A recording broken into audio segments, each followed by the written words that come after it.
자, 여러분 목차 한번 보실까요? 자, 우선 부동산 학교론 들어가기 전에 이 목차를 한번 보시면은 그게 우리가 부동산학의 기초 이론부터 시작해서 이제 마지막 감정 평가 이론까지 이제 나와 있는 부분인데, 이것을 여러분이 이제 교재가 나오면은 그 교재를 좀 더 상세하게 이제 또 배우실 내용입니다.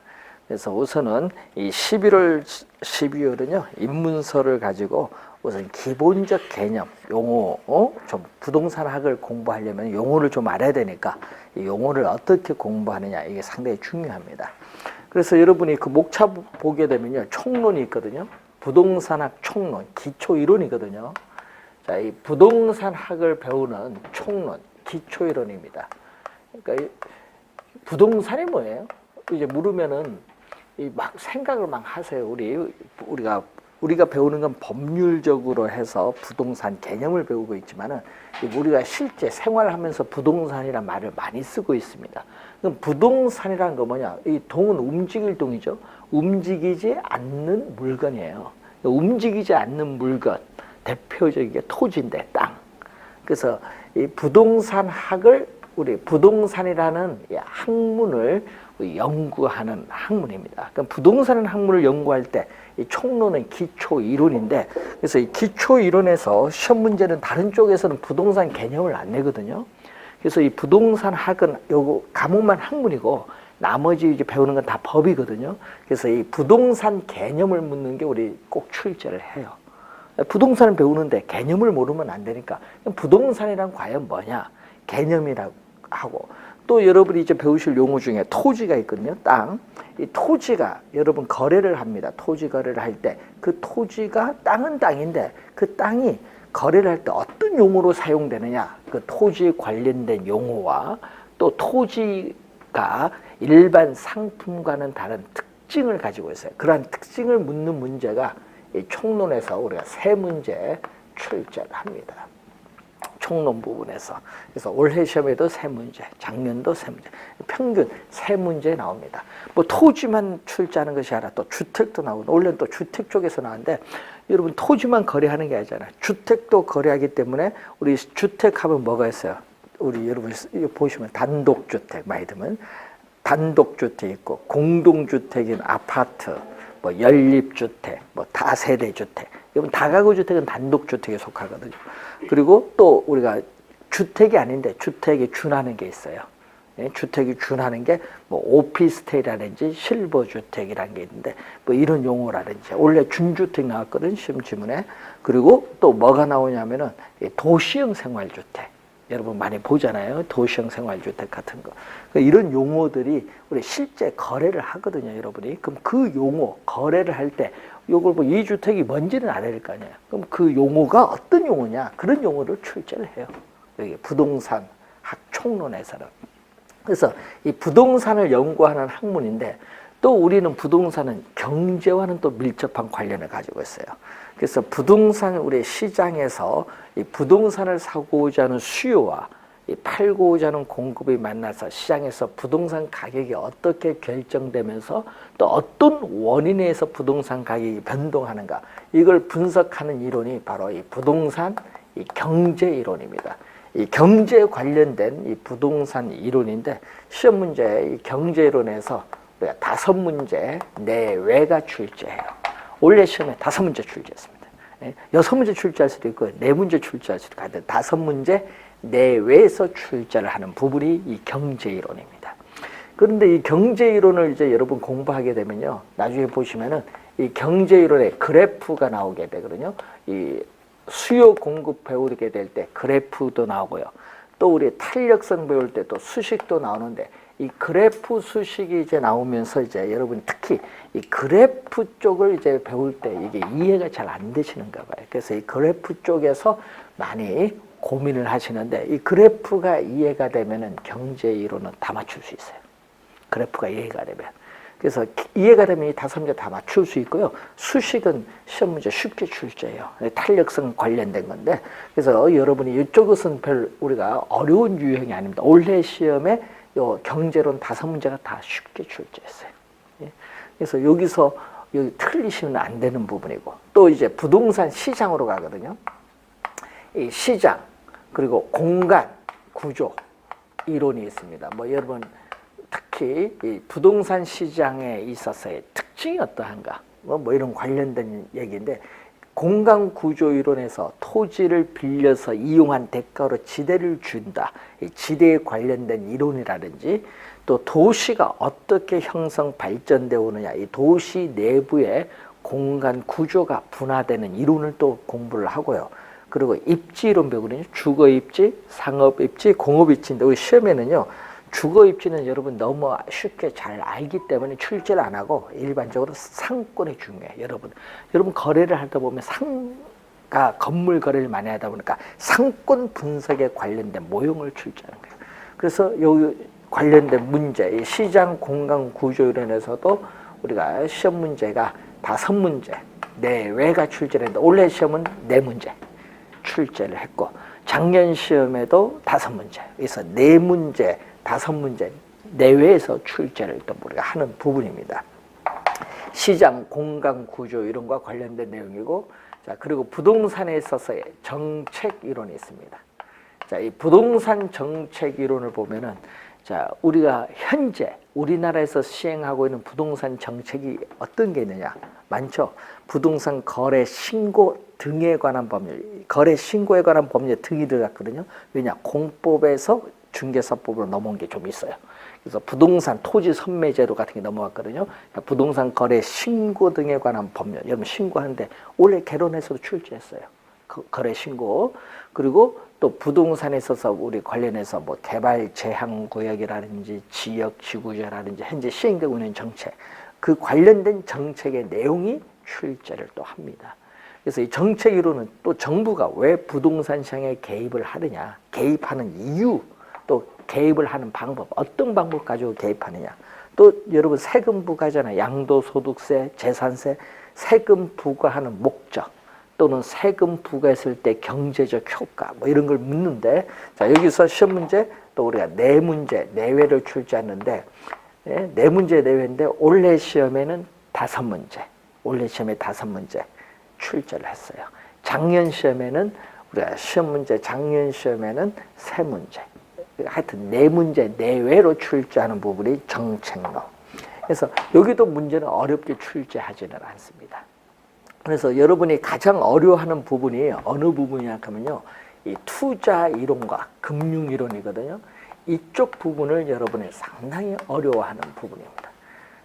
여기 여러분이 우리 대학교에서도요, 경영학에서도 상당히 학생들이 어려워하는 부분인데, 여러분 중개사 공부에서도 용어도 많이 나오고요, 수식, 새로운 용어도 많이 나오고 수식도 많이 나와요. 한 40개 배워야 되는데 수식도 많이 나오고, 그리고 용어 자체가 귀에 안 익었어요. 이런 용어들은 이 경제에 관련된 용어들이 많다 보니까. 그래서 이 문제에서 우리가 12문제 내외 30%, 부동산 학개론에 30%가 출제를 하는데, 올해 시험에는 여기서 출제를 13문제 출제했어요. 보통 우리가 투자론에서 7, 8문제, 7, 8문제 출제되고, 또 여기서는 4, 5문제 정도 출제를 합니다. 그래서 이 투자, 금융 이론에서 12문제 출제를 하는데, 여러분이 이 관련돼서 이제 여러분 배울 때 요즘 있죠. 금리가 오르고 있습니다. 대출 금리가. 그러면은 여러분 부동산 담보 대출을 받을 때 고정금리 대출 받을 거냐, 변동금리 대출 받을 거냐. 그럼 대출 받은 다음 대출금을 어떤 방식으로 돈을 갚아 나가느냐 관련되고, 또 자금을 금융기관에 조달하는 과정이 있는데 그 과정에 대한, 또 건설업체인 공급자가 자금을 우리가 조달하는 수단이 있거든요. 프로젝트 오브 파이낸싱 뉴스 많이 나오는, 또 리츠 뉴스 많이 나오고 있는데, 뭐 우리가 기업형 임대주택 뉴스테이라는 용어 많이 나올 텐데, 뉴스에 전문 용어로는 기업형 임대주택인데, 이 뉴스테이를 리츠를 통해서 자금을 투자하기도 하는데, 리츠라든지 PF 프로젝트 파이낸싱, 프로젝트 금융, 이런 용어들이 우리는 출제를 하는 거예요. 실제 사용하는 용어. 그리고 우리가 금융기관으로부터 어떻게 자금을 조달해서 부동산에 투자하느냐. 그러면 왜 투자하느냐? 투자의 장단점이 있는데, 문제는 부동산에 투자를 하는 이유 중에 하나가 지금 금리가 상당히 낮은 상태였잖아요. 지금 3%, 지금 2점 몇 프로인데 지금 이제 3%대 넘어가고 이제 4% 가고 있는데 금리가. 그러면 이 금리가 아직도 낮거든요. 그럼 금리가 낮은 상태에서 은행에 돈을 맡겨두기보다는 수익률이 더 높은 상가 부동산이라든지 이런 거 투자를 좀 하려고 해요. 그러면 이 자금을 조달해야 되는데, 그래서 금융기관으로부터 금리가 싼 자금을 조달해서 부동산에 투자했을 경우에 그 수익률을 더 높여야 되겠죠. 그런 효과가 우리는 지렛대 효과인데, 이 지렛대 효과가 투자에서는 중요해요. 그래서 시험 문제 매년 출제를 했는데 올해도 출제를 했죠. 올해 시험 출제했는데 이게 난이도 상이었어요. 박스로 주어졌는데 기역, 니은, 디귿, 니을 해서 4개가 주어지고 박스 안에 그 중에 옳은 걸 찾아내는 걸 하는데 문제 어려웠어요. 그 문제가. 그 안에 계산 문제도 있고 해서. 근데 중요한 거는 그 문제가 계산 문제 출제, 그 안에 계산 문제가 있는데 그 계산 문제 중에 용어를 잘못 썼어, 하나. 우리 용어를 잘못 쓰는 바람에 답이 없어졌어, 밑에. 그래서 올해 시험에 그 문제가 모두 정답 처리입니다. 모두 정답 처리. 난이도 상인데 학생들 진짜 많이 틀렸거든요, 그 문제. 그러니까 모두 정답 처리된 거야. 근데 모두 정답이라는 게 뭔지 아세요? 예? 보기가 우리 개론, 우리 답을 보면 1, 2, 3, 4, 5가 있거든요. 1, 2, 3, 4, 5가 있는데 문제는 여기서 본인이 체크를 안 했어. 그러면 틀려. 체크를 해야 모두 맞는 거예요. 그러니까 뭐든지 빈 답은 다 있으면 안 돼. 답은 다 체크해놔야 돼. 가끔 그런 게 있어요. 모두 정답하면은. 그래서 원래 모두 정답 처리됐어요. 그 문제가 지렛대였까. 근데 또 이런 게 있거든요. 이 투자를 하게 되면요, 미래의 불확실성에 투자를 합니다. 그러니까 뭐가 존재하냐? 위험이 있어. 미래의 불확실성 자체가 위험이니까 위험에 투자하는 거예요. 위험에 투자하는데 위험이 낮으면 수익률도 낮을 거고 위험이 높으면 수익률도 높아요. 그래서 여러분이 투자할 때 항상 고민해야 될 건, 은행이나 이런 데 광고할 때, 증권 광고할 때 보면은 업계 최고의 수익 보장이라는 게 있어. 뭐 집으로 막 광고 날아올 거 보면. 예? 업계 최고의 수익 보장은 앞에 뭐가 숨어 있는지 아세요? 업계 최고의 위험이 있다는 거예요. 예? 그러니까 수익률이 높다고 투자해서, 근데 앞에 위험이 높은데 그걸 모르고 투자해서 망한 사람이 있어요. 옛날에 대표적으로 우리가 오리온, 그 오리온에서 어디서 분가 나왔죠? 동양그룹 망하잖아요. 그 동양 회사채 수익률이 가장 높게 준다 하니까 투자했더니 망하니까 돈 날아가는 거지. 위험이 높으니까 수익률 높게 주는 거지. 그래서 수익률 높게 준다 하면은 우선 선입견을 가지고 봐야 돼. 우선 앞에 뭐가 있다? 위험이 높다는 거야. 그러니까 위험이 높다는 걸 항상 염두에 두셔야 돼. 그래서 맨 밑에 보면 뭐가 있어요? 상기 투자는 투자자 본인이 책임다. 밑에 조그맣게 써놨어요. 그러니까 이제 면피를 좀 하는 거죠. 그래서 그런 경우가 가끔 있어요. 옛날 우리나라 국민 투자 신탁이 있었는데 러시아 국채 투자를 했거든요. 그때 수익률이 15%입니다. 그때 당시 최고입니다. 수익률, 연간 수익률이 15%인데 러시아가 돈 안 줘버렸어. 모라토리엄. 돈 지급 못하겠다 하니까 어떻게 돼요? 투자한 사람 돈 다 날렸지. 소송 들어가고 날렸지. 근데 그 누구 책임? 투자자 책임인데 우리나라 법원에서는 어떻게 돼? 금융기관도 일정의 도의적 책임을 져라. 외국은 그런 게 없는데 30% 보상해라. 그러니까 이제 동양도 망하니까 최소 업계 책임에서 30% 보장해야 되지 않느냐. 그런데 외국에는 보장 안 해줍니다. 없습니다. 무조건 투자 책임입니다. 그러니까 우리나라 좀 판결이 좀 잘못됐지. 그래서 그런 게 이제 나오는 거예요. 이제 보면 어떻게 투자하냐. 그럼 투자를 하려면 분석을 해야 돼요. 뭐를 분석해야 돼? 돈 빌렸으니까 이자도 있을 거고 수익률 분석을 해야 돼. 수익률, 세금도 있기 때문에 수익률을 분석해서 투자를 할 것이냐 안 할 것이냐 그 결정하는 방법이 요건데, 결정을 하기 위한 분석 방법이요 수식이 많이 들어가요. 그래서 시험 문제 여러분 내면은 많이 어렵습니다. 계산 문제가 투자론에서 이제 난이도 상위 문제가 많이 나오거든요. 그래서 우리 개론에서 계산 문제가 출제를 하는데 무슨 이 계산 문제는 출제는 8문제 내외입니다. 그러니까 40문제 중에 8문제 내외. 작년 시험에는 8문제, 올해 9문제. 예? 그리고 3년 전에는 11문제. 하여튼 8문제 내외로 출제를 하는데 이 8문제 중에 올해 같은 경우에는 난이도가 상. 여러분 우리 난이도가 상의 문제가 한 8문제 출제하거든요.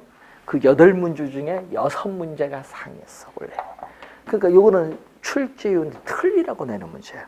요 문제 중에 하나는 여러분 풀면 5분 걸리는 문제도 있어. 그건 시간 오래 걸려서 떨어져라 이 말이에요.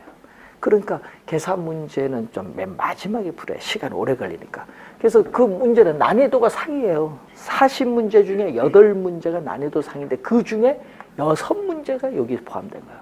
근데 여기에 너무 신경 쓸 필요가 없는 거예요. 그러니까 이게 분석 방법이 어려운 거예요. 그러니까 좀 더 쉬운 쪽에서 많이 맞추고 어려운 것은 어떻게 돼요? 맨 마지막에 풀어야 됩니다. 그래서 여러분 내년에 공부할 때도 계산 문제에 너무 신경 쓰지 않으셔도 되는 거예요. 여기 난이도 상위 문제가 있기 때문에 그 문제는 시간이 되면 풀고 시간이 안 되면 그냥 넘어가야 돼요. 자, 올해 시험에 계산 문제 풀어서 떨어진 사람 많았어요. 안 풀어야 되는데. 그래서 계산 문제는 안 풀고 맞자. 이게 중요한 겁니다.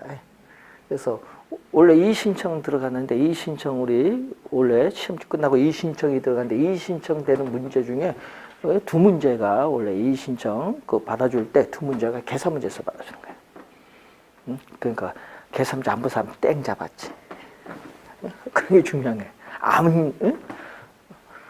공부할 때는 그런 요령도 좀 있어야 됩니다. 이쪽이 가장 어렵다는 거. 자, 그리고 또 쉬운 분야죠. 여기는 원래 약간만 공부하면 다 맞췄어. 부동산 개발이 있거든요. 개발도 있지만요. 부동산 관리. 이런 부동산을 취득해서 우리 관리하죠. 그리고 또 부동산을 또 우리가 뭐 팔고 하자 할 때 어떤 마케팅 전략 가지고 하느냐. 뭐 여러 가지인데 이 개발, 관리, 마케팅에서 우선 개발에서 보통 2문제, 관리, 마케팅 1문제 정도 내서요. 여기서 시험 문제가 4문제 내외입니다. 작년에는 쉽게 출제한다고 6문제 냈지만 올해는 4문제. 4문제 내외. 5문제. 3년 전엔 5문제. 그래서 4문제 내외인데 여기는 진짜 쉽게 내요. 그러면 여러분 공부할 때 이제 이런 걸 잘 보시고 그리고 감정평가 이론이 나오거든요. 이 평가 우리가 이론에서 6문제가 출제를 합니다. 15%. 근데 이 평가 이론에서도 계산 문제 나온다. 원래 1문제 나왔거든요. 계산 문제. 작년에는 2문제.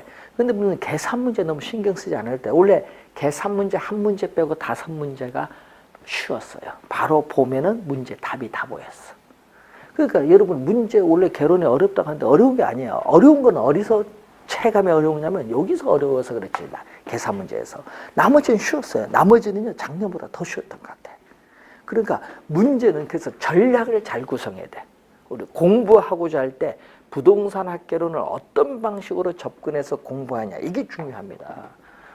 그럼 출제위원들은 이런 범위 내에서 출제를 할 때 그럼 여러분들은 어떻게 돼? 전략을 구성해야 돼. 내 머리가 천재가 아니잖아요. 여러분 범죄도 아니에요. 네? 여러분 뇌가 썩었어요 지금. 뇌가. 왜냐 25살이 넘어가면 뇌가 퇴화를 해요. 퇴화. 그럼 퇴화를 하는데 그럼 퇴화의 속도가 빠르잖아요. 그럼 여러분 공부하시다 보면 잊어버리는 게 너무 빨라. 망각곡선하기인데 너무 빠릅니다. 드는 순간 일어서는 순간 잊어버립니다. 그건 당연하거든요. 그래서 이제 들은 걸 집에 가서 책을 보면서 이게 들은 것 같다 하면 괜찮은 거야. 책을 봐도 이거 안 본 것 같다 하면 골치 아프지 마라. 그런 걸 이제 몇 번 반복을 해야 돼. 그래서 나중에 시험 칠 때까지 보면요, 여러분 보는 게 우리가 공부 좀 어렵게 공부하신 분 한 20번 보는 사람도 있고 평균 10번은 보게 돼요. 이제 한 10번 정도로. 근데 머리 똑똑한 사람이 있어요. 한 15살, 16살. 머리 발달할 때 아니에요. 그런 학생들은요, 한 두 달 반 하면 1차 합격해요. 있어요. 최연소 합격해서 15살이잖아요. 그런 학생들은요, 머리가 아직 퇴화가 안 됐잖아. 들으면 다 들어가. 그러니까 어떻게 기억이 오래 가지. 그러니까 합격도 잘 하고요. 답지 옮기는 것도 빨라요. 여러분 답지 옮기는데 5분 걸리면 그 학생들이 1분 만에 옮겨요. 그리고 찍는 것도 잘 찍어. 오지선다에 찍는 것도 읽다 보면 국어 공부 많이 하잖아요. 문명이 좀 이상하다. 그럼 답일 것 같다. 잘 찍어 들어갑니다. 여러분하고 달라요. 자, 그래서 여러분은 있는 건 뭐냐? 경험밖에 없어. 공부한 사회상의 경험, 생활상의 경험 갖고 공부를 하는 거예요. 그렇지만은 이제 그런 경험도 무시 못 하지만은 그래서 공부할 때 이제 잘 요걸 우리가 이 전략을 요걸 보면서 구성을 해야 되는데, 그럼 공부할 때는 어느 거 여기서는 많이 여기서는요 여기서는 어떻게 돼요? 거의 틀리지 않도록 공부를 해야 돼요. 그리고 여기는 뭐다? 반타작하자. 어려우니까. 그리고 요것도 반타작하자. 요 두 해봐야 18문제거든요. 그럼 반타작해도 9문제거든요. 9문제. 예? 9문제고 나머지 어떻게 돼요? 예? 22문제 해도 28, 9문제 맞추거든요. 그럼 70점 넘어갑니다. 그럼 합격한데 지장이 없어요. 70점 넘어가면. 그래서 전략을 잘 구사를 해야 돼. 100% 공부하면 안 되고, 부동산, 여러분 100점 맞으려고 공부하면 되고, 80점이 32문제거든요. 여러분 부동산학개론의 만점은 80점이에요. 100점이 아니야. 왜? 여기다가 뭐 민법은 최소 몇 점 맞았다? 40점 맞았다. 과락하면은 떨어지니까 40점 합치면 60이야. 평균. 합격이에요. 그러니까 부동산학개론 100점 만점이 아니라 80점 만점이라 보고 80점을 맞도록 노력을 하면 돼요. 근데 아까 얘기했잖아요. 8개가 70점이잖아요. 그러니까 아까 여기서 반타작을 한다 하더라도 70점 맞잖아요. 그럼 70점 맞으면 민법 50점 맞으면 돼요. 2개 중에 하나 맞으면 돼요. 그러니까 여유 있게 공부해야 돼, 1차. 그래서 1차 공부를 할 때 여러분들은 왜 어렵냐 하면요. 좀 포기를 해야 될 부분도 어떻게 열심히 공부하는 거야. 아까 반타작만 하라고 하는데도 그걸 다 맞추려고 공부하니까 스트레스가 받지. 그러니까 어려워 보이는 거예요. 그러니까 여러분이 시험 문제, 예? 뭐 10페이지 2문제 나온다. 10페이지. 그럼 공부해야 돼요. 그런데 있죠. 30페이지 한 문제 나올까 말까다. 그럼 공부하면 안 돼. 그럼 과감히 책지서 던져버려야 돼. 그 부분은. 왜? 전략을 잘 구사해야지. 그리고 딱 봤는데 이건 내 나오면 맞출 수 있다. 그럼 공부해야 되고. 이건 내가 10번 봐도 10번 다 틀리겠다. 그럼 포기해야 돼. 그 부분은. 이제 그래서 전략을 잘 구사를 해야 됩니다. 그래서 여러분들이 이제 나중에 공부하면 여러 얘기했지만요. 이런 게 있어요. 부동산학교는 학이다 보니까 여러분 민법 지문도 들어오고 공법 지문도, 원래 공법 지문이 4문제 걸쳐 나왔는데, 근데 그걸 우리 개론 선생들이 강의를 안 해줘. 왜 어디 있어요? 공법에서도 배우고 중개사법도 배우고 지적법에서도 배우고 다 배워요. 그래서 강의를 안 해요. 그렇지만은 강의는 안 하지만 저도 문제풀이나 모의고사 할 때는 그 관련된 지문은 강의를 해줘요. 근데 올해 같은 경우에도요, 우리 공법 지문을 강의를 해줬어요. 원래 시험에 주택법상의 주택이라든지 용도, 지역, 지구제, 분양가 상한제, 공법상의 지문, 주택법상의 지문, 도시및 주거환경정비법상의 지문, 국토일계획 지문, 이걸 뽑아서 모의고사나 실제 문제 가르쳐줬는데, 그 문제 중에 정답과 거의 똑같은 지문이 몇 개 나왔어요. 그럼 그거 거저 맞추는 거예요. 문제는요, 시험도요, 이게 어떻게 잘 찍느냐가 중요한 거예요. 그래서 여러분 공부를 하더라도 시험에 맞는 공부를 좀 하시면 돼요. 그러니까 우리가 학문하는 게 아니잖아요. 그러니까 시험에 맞는 공부. 그래서 공부하다가 이 교재다 보니까 나중에 기본서 교재를 하면 교재가 한 700페이지 되는데, 그럼 그 700페이지 중에서 저희들이 강의를 딱 하잖아요. 강의를 할 때 여러분 한 250페이지 정도만 공부하면 돼요. 그러니까 거기 가운데 문제도 있고요, 체크 포인트도 있고 뭐 다 있는데, 그런 건 빼고 남아있는 교재에서 250페이지 정도만 공부하면은 어떻게 돼요? 80점 만데 아무런 지장이 없는 거예요. 그러니까 분량이 얇아진다는 얘기예요. 그것만 하면 되지 뭐. 그래서 공부할 때 항상 그 하라는 부분만 집중해서 공부를 하고, 아까 했죠. 어려운 부분은 다 하려고 하지 마시고, 이거 보다가 이건 내 두뇌에 한계가 있다. 수식 같은 거, 계산 문제 이런 거는 과감히 포기해도 돼요. 몇 점 맞으면 되니까?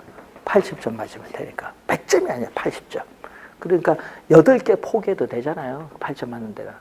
그러니까 지장이 없어요. 계산 문제, 이런 문제 다 포기해도 관리 없잖아요. 그래서 여유 있게 좀 공부하시면 되겠습니다. 자, 거기 보시면은 부동산학의 기초 이론이 나오죠. 자, 이 부동산학의 기초 이론을 보면은 자, 13페이지 보시면은 이 부동산학을 이제 나오죠. 자, 이 부동산학이라는 것은 이 부동산을 연구하는 학문입니다. 그래서 우리 김영진 교수의 정의가 가끔 시험 지문에 나오는데 25회, 2년 전에도 또 출제를 했었는데 이 부동산을 대상으로 여러분 인간의 행위를 해요. 이걸 부동산 활동이라고 하는데 이 부동산 활동에 있어서의 이 능률화의 부동산 활동에 있어서의 이 능률화의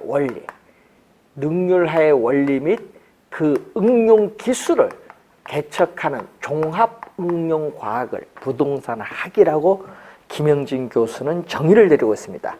이때 이 원리는 뭐죠? 이 원리는 체계화된 지식의 원리는 이건 이론적 측면이고 그 이론을 실무에 적용하는 과정에서 응용 기술은 무슨 측면? 우리는 실무적 측면이다. 이론과 실무의 양 측면을 공부하는 거예요. 여러분은 부동산학이라는 것은. 자, 그러면 이 부동산학이 가지고 있는 성격이 있습니다. 우선 부동산학이 가지고 있는 성격은 이 부동산은 원래 토지경제학이라는 학문에서 나온 건데 경제학과 관련이 있어요. 또 여러분 투자 관련한 또 경영학과도 관련이 있고요. 또 사회학, 사회 형상 연구하니까 또 심리가 관련해서 부동산 사고 팔 때 심리학이라든지 건축학, 토목학, 또 거래 관련해서 법학, 행정학 이렇게 여러 주변의 학문을 가지고 여러분 부동산학을 연구해야 돼. 그래서 무슨 과학? 종합과학으로서의 학문적 성격을 가지고 있습니다. 종합과학으로서의 학문적 성격을 가지고 있고 또 이 부동산학은 우리가 현실의 부동산 활동을 대상으로 전개해 나가는 구체적인 경험과학이에요. 경험과학. 그러니까 여러분이 이 사회생활에 있어서 이 경험이 상당히 중요한 게 이 부동산학입니다. 이 경험과학의 성격을 가지고 있다. 자, 그리고 순수과학이 아니라 여러분이 이 지구가 어떻게 형성되고 있느냐, 바람은 어떻게 부느냐, 비는 언제 오냐 이러한 것을 연구하는 이 물리학이라든지 지구과학이라든지 화학 이런 순수과학이 아니다. 순수과학이 아니라 여러분이 이 원리를 그걸 응용해서 적용하는 무슨 과학? 응용과학이다. 순수과학이 아니라 무슨 과학? 응용과학으로서의 성격을 가지고 있습니다. 또 우리가 자연적인 형상을 연구하는 또 자연과학이 아니라 어떻게 돼요? 부동산을 대상으로 하는 인간의 행위인 부동산 활동을 둘러싼 부동산 형상과 같은 사회 형상을 연구하기 때문에 또 무슨 과학이냐면은 사회과학이야. 자연과학이 아니라 또 무슨 과학이냐? 사회과학으로서의 성격을 또 가지고 있어요. 자, 그리고 또 우리는 종합과학의 성격도 가지고 있지만 또 어떤 부동산 행위가 바람직한 행위냐, 또 어떤 부동산 행위는 바람직스럽지 못하느냐. 그럼 바람직한 행위는 뭐죠? 어떻게 그래요? 우리가 정상적인 행위인데 이 투기 활동은 바람직스럽지 못한 행위거든요. 그걸 여러분 판단해주는 또 무슨 과학? 규범과학으로서의 성격을 또 가지고 있습니다. 부동산학이 가지고 있는 성격은 그렇게 있고, 그럼 부동산학을 연구하는 접근 방법 중에서 이 부동산학을 연구하는 접근 방법 중에서 우리는 이것만 잘 기억하면 되겠죠. 이 종합식 접근 방법. 이 부동산을 이 기술적 측면, 경제적 측면, 이 법률적 측면에서의 복합 개념으로 이해를 합니다. 자, 그래서 복합 개념을 밑줄 그어두시면 되겠죠. 14페이지에 거기 종합식 접근 방법에 복합 개념이 나오는데 1번에 복합 개념 밑줄 그어두시고, 그래서 이 부동산 활동과 직간접적으로 관련이 있는 이 주변의 여러 과학의 연구 결과를 최대로 시스템화, 시스템이라는 것은 체계화한다. 체계화, 시스템, 체계화해서 이 부동산학의 응용에 우리가 대비를 하고자 하는 접근 방법이 종합식 접근 방법입니다. 그래서 이 종합식 접근 방법이 가끔 또 시험 지문에 또 출제를 하는 내용이에요. 자, 그리고 거기 의사결정 접근 방법이라는 게 있는데, 여러분 인간은 합리성을 가진 존재이고 또 인간은 자기 자신의 이익의 극대화를 목표로 추구하는 존재죠. 그래서 이러한 의사결정, 인간에 있어서의 이 제한된 의사결정에 초점을 두고 연구하는 방법을 얘기합니다. 자, 그리고 여러분 관련해서 15페이지 보시면은 일반 원칙이 나오는데, 자, 이 부동산 활동을 할 때는 이론 및 실무에 있어서의 능률화를 기해한다는 원칙이 있고, 또 부동산 여러분 거래를 하다 보면 거래 사고에 대비를 해야 된다는 안정성의 원칙이 있고, 또 부동산 활동을 할 때는 최소한의 희생을 가지고 최대의 효과를 얻자. 이걸 우리 경제 원칙인데, 이 경제 원칙에 입각한 행동이 이루어져야 돼요. 이게 경제성의 원칙입니다. 그리고 부동산 활동은 공정하게 이루어져야 된다. 공정성의 원칙. 불공정하게 이루어지면 안 되죠. 요즘 불공정이 많잖아요. 공정하게 이루어져야 한다는 원칙입니다. 자, 그러면 그런 여러 가지 원칙이 있는데, 관련해서 부동산 학이요, 우리가 배우는 기본적 내용을 보고, 그러면 이제 여러분이 이제 배우게 될 이제 부동산이잖아요.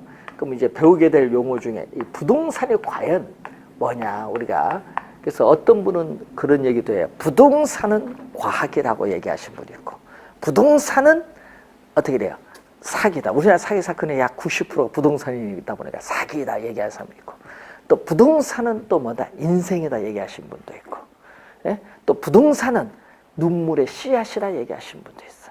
투자 잘못하면 여기 마음고생이 심하죠. 이자 부담도 높고, 이자 못 갚으면 경매도 넘어가고. 그러니까 이 부동산이라는 게 보는 사람에 따라 이렇게 여러 가지 용어로 막 툭툭 튀어나와. 그럼 여러분은 부동산은 뭐예요? 예? 재산 증식의 수다? 여러분에게는? 부동산은 그럼 어떤 개념으로 보느냐. 그래서 이 부동산을 한번 개념을 보게 되면은, 자, 이 부동산에 있어서 형태가 있다. 형태가 있는 것은 유형적 측면. 형태가 있습니다. 유형적 측면이고, 형태가 없는 건 무슨 측면? 무형적 측면이다. 자, 이 유형적 측면과 이 무형적 측면에서 우리가 살펴보면 되겠죠. 자, 이 유형, 형태가 있다는 것은요, 예를 들면 뭐 토지의 뭐 이용 기법을 보는 건데, 토지를 이용하려면요, 우선 집안의 상태 봐야 돼. 견고한 집안이냐, 연약한 집안이냐. 집안이 연약한데 이 지방공사를 잘못하면 건물이 기울어질 수 있거든요. 그러니까 그런 걸 확인해야 돼. 집안의 상태, 토지의 지질, 지세, 또는 설계, 시공, 뭐 이런 게 가능한가 보는 겁니다. 형태가 있거든요. 이런 측면에서 바라보는 부동산 개념을 바로 우리는 기술적 개념입니다. 그러니까 이 기술적 측면에서 바라보는 부동산의 개념이에요. 그러면 기술적 측면에서 바라보는 부동산의 개념이 있지만, 또 무형적 측면에서는 뭐가 있죠? 무형적 측면은 형태가 없어요. 여기는 여러분 시장에서 부동산을 사고자 하는 수요와 팔고자 하는 공급이 만나서 뭐가 결정되냐면은 가격이 결정돼. 여러분 가격에 관심 많이 갖잖아, 부동산. 그럼 이 가격이 어떻게 결정되고 또 어떤 원인에 의해서 가격이 변동하는가, 그걸 연구하는 무슨 측면? 여기서 경제적 측면에서 바라보는 부동산의 개념. 경제적 측면. 그리고 또 무슨 측면? 권리관계죠. 권리관계. 예? 권리관계를 보는 겁니다. 그래서 이것은 무슨 측면? 여러분이 부동산 거래를 하면 서류를 분석을 해야 되거든요. 권리관계, 뭐 등기부 등본, 등기관계 확인을 해야 돼. 소유권 관계, 저작권 관계 확인을 해야겠죠. 또 뭘 한다? 토지 이용 규제가 있느냐. 토지 거래를 했을 때 규제가 있어서 이용 못하면 골치 아프잖아요. 그래서 뭐죠? 우리 용도, 지역, 지구제거든요. 용도, 지역, 지구제. 토지 이용 규제의 대표적 수단인 용도, 지역, 지구제에 관련된 이 사항을 확인을 해야 돼요. 이것은 무슨 측면에서? 우리는 법률적 측면입니다. 그래서 이 부동산학을 이 기술적, 경제적, 법률적 측면으로 이렇게 나타내서 이해하는 개념, 부동산학을 기술적, 경제적, 법률적 측면으로 나타내서 이해하는 개념을 우리는 복합 개념이죠. 자, 원래 우리 모의고사 칠 때 이 문제를 한 2문제 냈는데, 예? 이 문제 원래 출제를 했어요. 복합 개념의 부동산 개념 시험 원래 27회 원래 출제를 했어요. 그럼 하여튼 부동산 이제 배우잖아요. 그럼 부동산 개념이 뭐냐? 이거 출제 안 할 수 없는데, 그럼 이 복합 개념의 부동산을 출제를 했잖아요. 자, 그러면 기술적 측면, 여러분 15페이지 중간에 보시면은 기술적 측면 또는 물리적 측면에서 바라보는 부동산 개념이 나오는데, 부동산은 뭐다? 자연이에요. 자, 여러분 이 지구가 태초에 형성될 때부터 주어진 이 토지는 자연적으로 주어져 있는 물건이야. 여러분 인간의 힘이 작용함이 없이 자연적으로 주어져 있는 물건. 이걸 뭐라고 하죠? 그러면 자연물. 인간의 힘이 작용함이 없이 자연적으로 주어져 있는 물건으로서 이 자연물은 뭐하다? 유한하다. 유한. 이 자연물은 유한하다는 거죠. 유한. 그러면 이 유한한 토지, 나면은 생산량이 증가합니다. 공장에 생산비를 투입하면. 토지는 안 돼. 토지는 유한해요. 유한하기 때문에 이 유한한 토지를 대다수의 사람의 목적에 따라 이용을 하기 위해서는 공익을 어느 정도 강조를 해야 됩니다.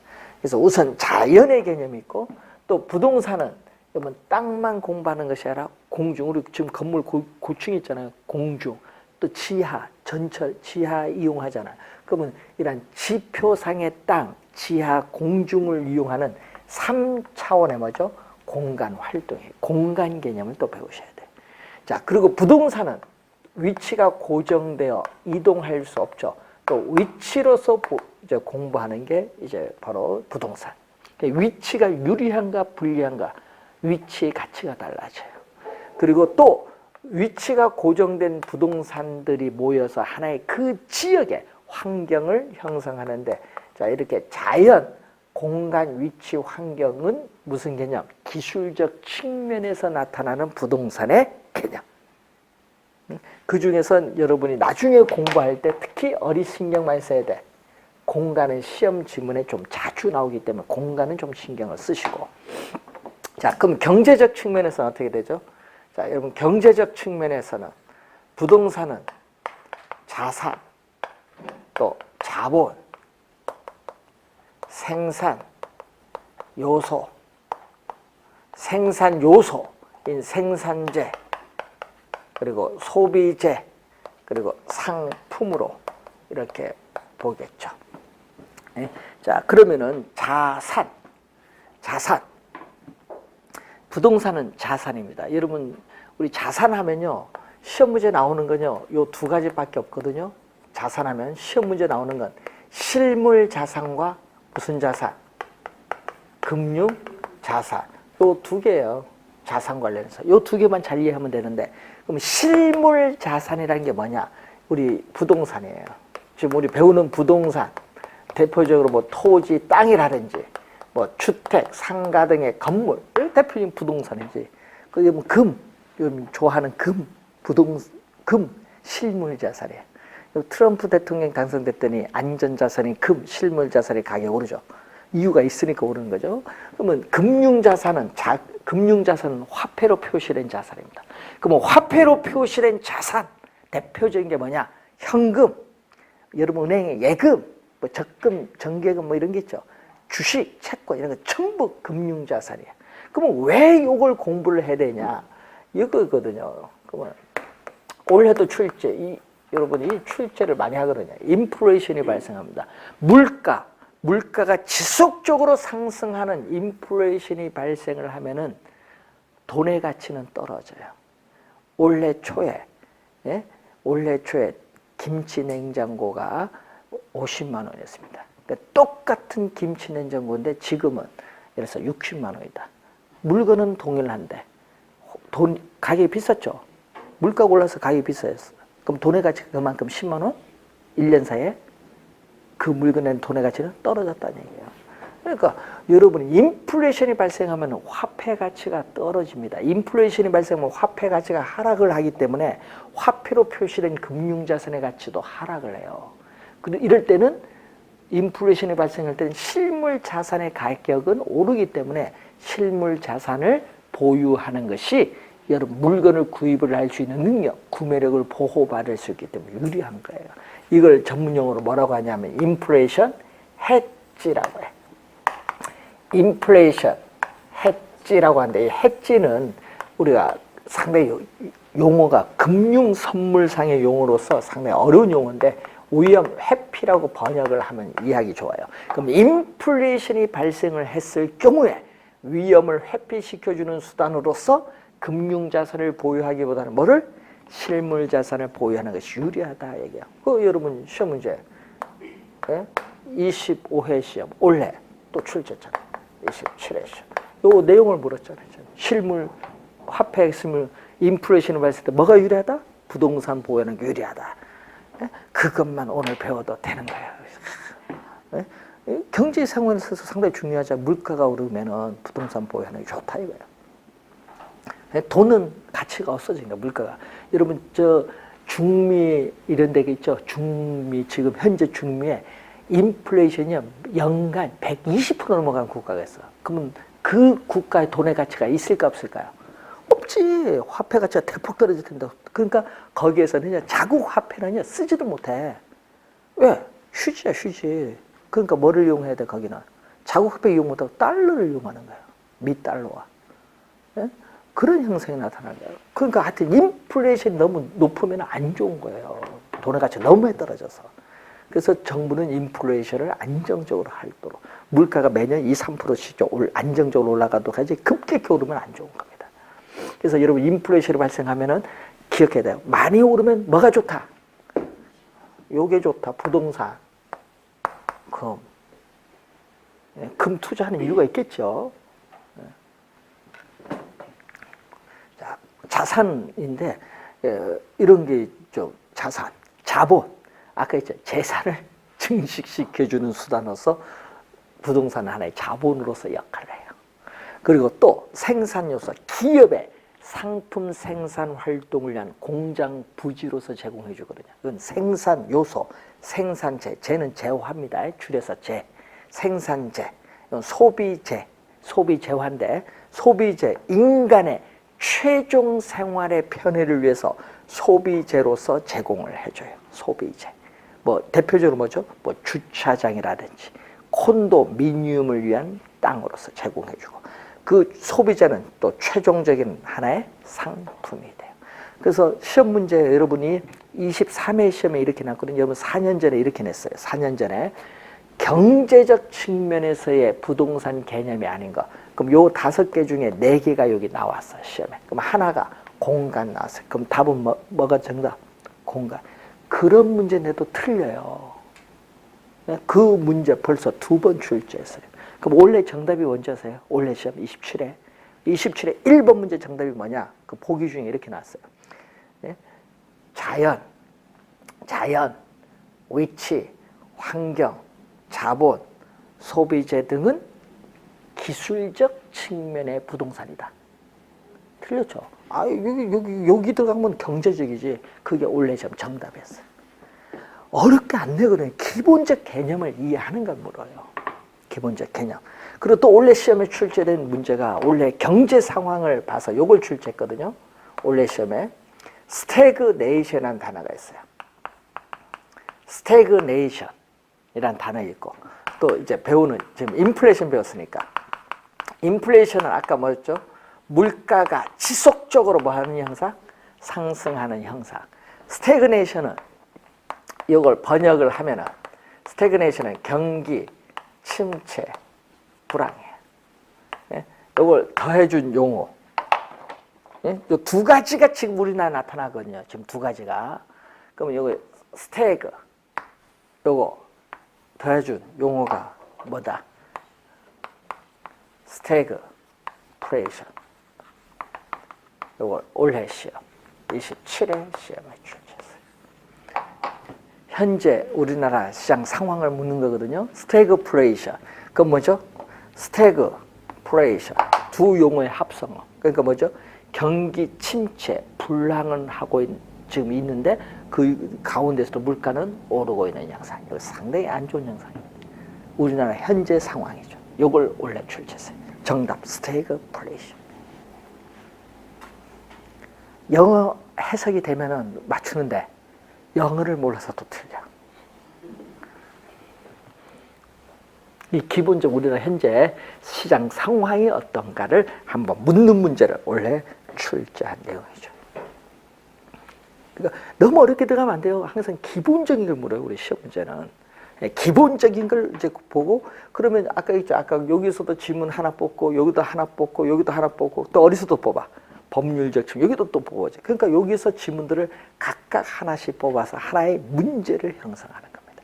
그럼 이제 법률적 측면을 이제 봐야겠죠. 그래서 여러분 교재에 이 17페이지 보시면 중간에 이 부동산의 법률적 측면에서의 개념은 어떻게 나타나느냐. 자, 이것은 잠시 쉬고 시작하겠습니다.